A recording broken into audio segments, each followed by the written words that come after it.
So I want to share a couple follow-up thoughts on the Stephen Wolfe video that I posted, or clip from Stephen Wolfe's podcast, and then I made a couple comments regarding his comments about universal healthcare or healthcare insurance. And I just wanted to respond. That video was kind of making some rounds on Twitter, and there were several comments made. I haven't followed them all at this point. This is going to be old news. This will probably go out tomorrow.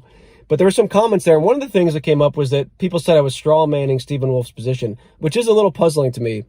Because I played quite a bit of his clip. Most of the video I shared was Stephen Wolfe talking, and he certainly did say that he's personally not a fan of universal health care, so to speak, but if enough people voted for it, and if it worked, then it would be fine, and there would be nothing in principle wrong with it. And I had some issues with that, and I want to maybe try to just expand that briefly in this talk. Again, this is going to be very brief.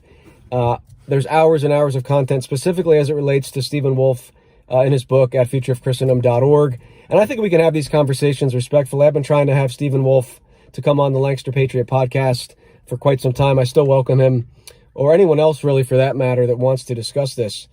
I think we can have these discussions without making it about the personalities. I think it becomes about the personalities. I think that video was shared and people assume, oh, you're against Stephen Wolfe. That means you're against everything he says, and that means you're for everything that those that are guys that are against Stephen Wolfe are for, and that's just not true. I'm dealing with specific aspects of Stephen Wolfe's arguments, and it's puzzling to me that people would say it's a straw man to play Stephen Wolfe's clip where he says that though he personally doesn't want universal health care in America, in principle, there's nothing wrong with it if enough people vote for it and it works.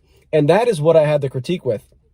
And so people might respond to that and say, well, so Chris, you're just about the tyranny of the minority, right? You just want, if a small percent, if one person, you're individualistic. If one person doesn't want this, and even if everyone else wants it, then the majority doesn't get their way. That's the tyranny of the minority, Chris. And that's silly. That's stupid. You need to be realistic.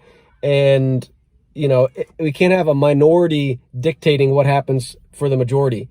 They might say, yeah, Chris, I get that you don't want the majority dictating what happens to the minority. If 95% of Europeans want the universal healthcare insurance and 5% don't, well, you know what? Tough on the 5%, because we're not going to let the 5% dictate things to the majority. Well, I think that's couching it wrong, especially this idea of tyranny. You can't really define tyranny unless you have some ultimate standard of what is just and what is authorized, what the magistrate is authorized to do. So when it comes to tyranny, as it relates to the civil realm, you have to couch it in terms of what is the ruler, what are the rulers, what is the magistrate, what are they authorized to do? So my running definition of tyranny has been that tyranny, the most basic definition, is that tyranny is when you are punished by the magistrate even though you haven't committed evil. Right? Baseline tyranny. Okay? The magistrate punishes someone who has not committed evil, who is taking dominion. The next step, I would say, is you still have tyranny if someone's being punished even though they've sinned, but they haven't committed a sin that the Bible authorizes the magistrate to punish people for. That's also tyranny. Maybe not as bad, perhaps. Practically it leads to the former. But, of course, if you're living righteously and then you shouldn't fear the civil magistrate. But we do in America. If we're living righteously, we are breaking many laws. So we kind of do fear the magistrate. So we're living in a tyrannical system in that sense.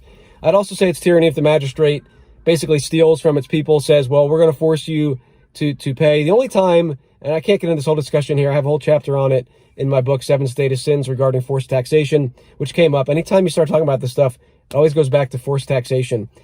Anytime in the Bible, the only time the magistrate is authorized to force you to pay at the point of a sword, basically, is if you have been required to make restitution for a crime that you committed. The magistrate can't force you to pay for someone else's health care.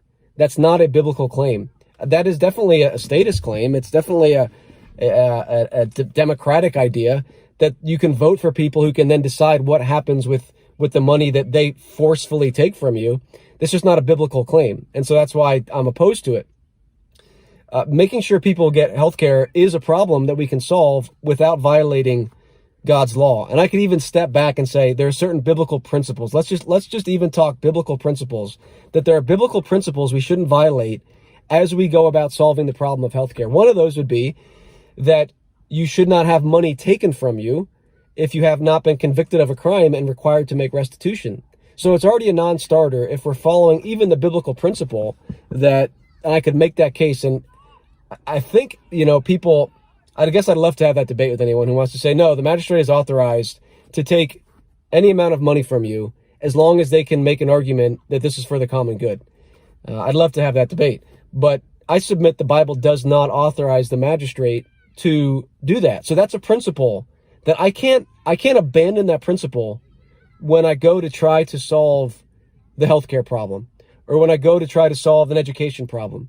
Like, we can't just abandon that biblical principle because we say, well, our ultimate standard is what works for the common good. And if the common good is a universal healthcare insurance system, then that's our ultimate principle.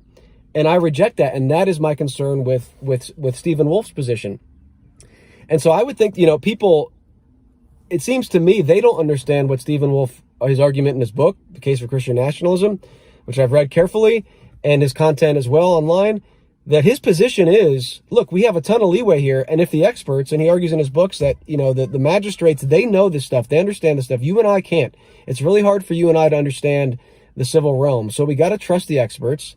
And if they determine that we need, universal healthcare insurance that is basically attained by or funded by tax agents forcing you to pay for it, if they determine that that's for the common good, then you just submit to that.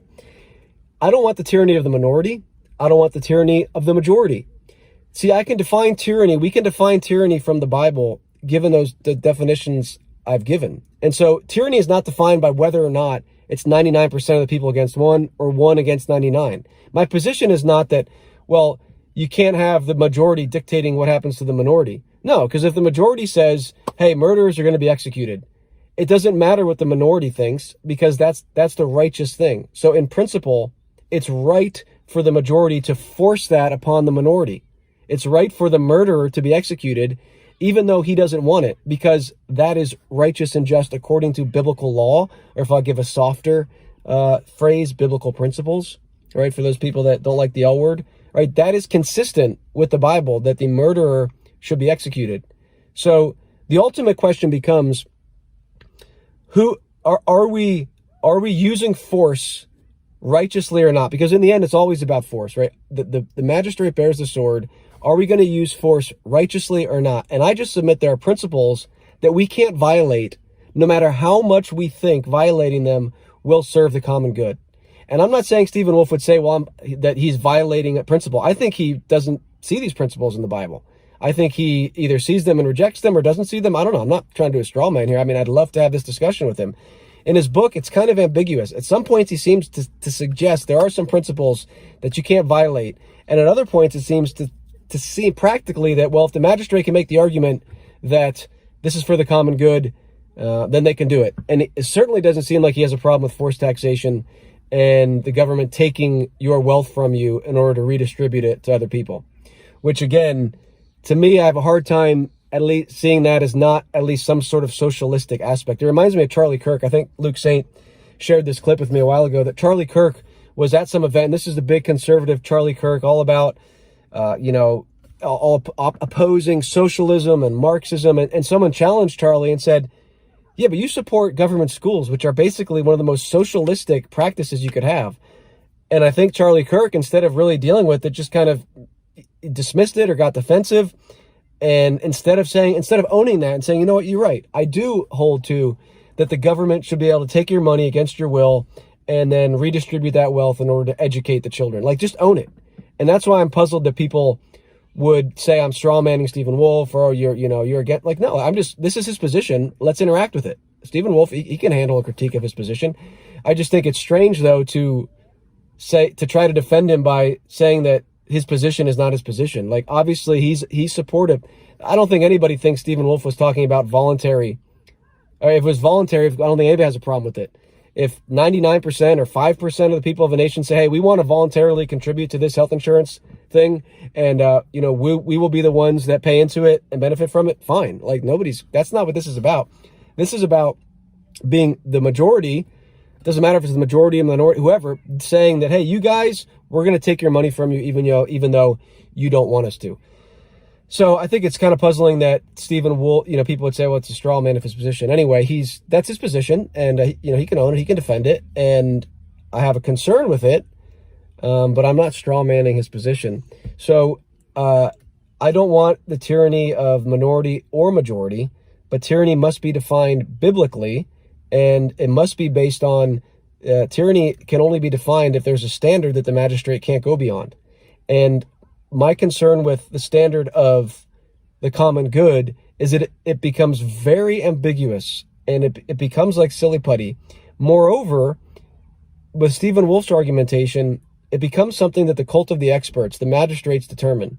And us people, the hoi polloi, we can't make that judgment about whether or not something is righteous or not. And this is another thing that I'll try to close with this. Let me see if I have anything else I wanted to share. I'll close with this, that it's always the case that the people, the hoi polloi, in the end, they're the ones that are going to have to make the judgment about whether or not the experts or the magistrates about what they're doing is right. I mean, as an example, take COVID. If the majority of the people, the experts could not have done what they did if they didn't have the majority of the people buying into the idea that whatever the experts say, whatever the magistrates say, we have to do. And once enough people said, we're not buying this anymore, the magistrates didn't have really much ability anymore to enact their tyranny.